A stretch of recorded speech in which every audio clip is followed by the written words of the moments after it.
Hello everyone, in this video we will be adding a DHCP server to our Windows 2019 server.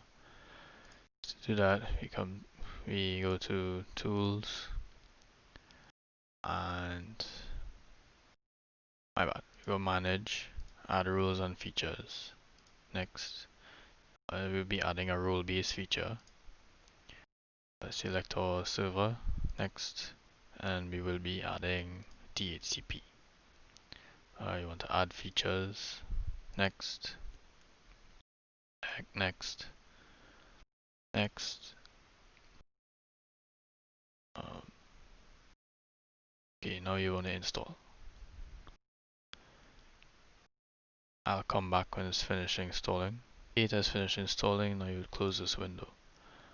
Then you come to Tools, DHCP. You'll find your DHCP server over here. And you want to right click on IPv4 and add a new scope. Next. You can name the scope anything you want. I'll just name it scope for this video. The start IP address. You do not want to use your DNS server, which is the IP we used before.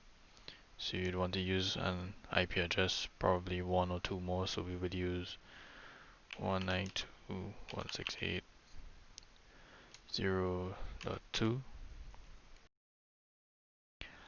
and you would want the scope to end at, let's say, 192.168. Oops, 168.0. Let's say 253.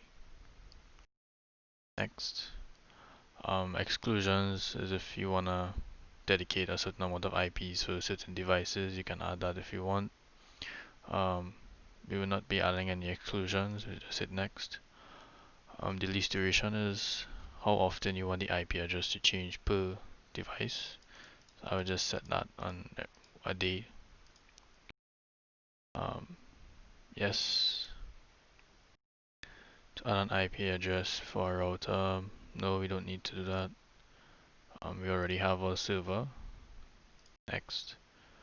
We will not be using WINS because WINS was used before DHCP servers. Next. Yes, you want to activate the scope and you want to finish. Now your scope is activated. So now you want to move over to the client. And before we had the client set to a static IP. What the scope does is enable the client to automatically get a new IP. So to change it, we'll go to network, change adapter settings, properties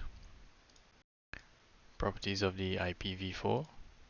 See here where it has a static IP, you want to select obtain IP address automatically. Okay, close. Can close that. Now we can see if it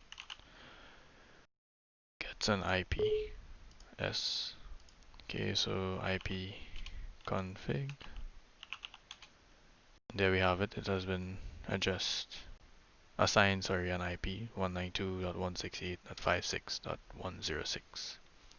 And you have successfully added a DHCP server and enabled your client to automatically get an IP address assigned from the server itself.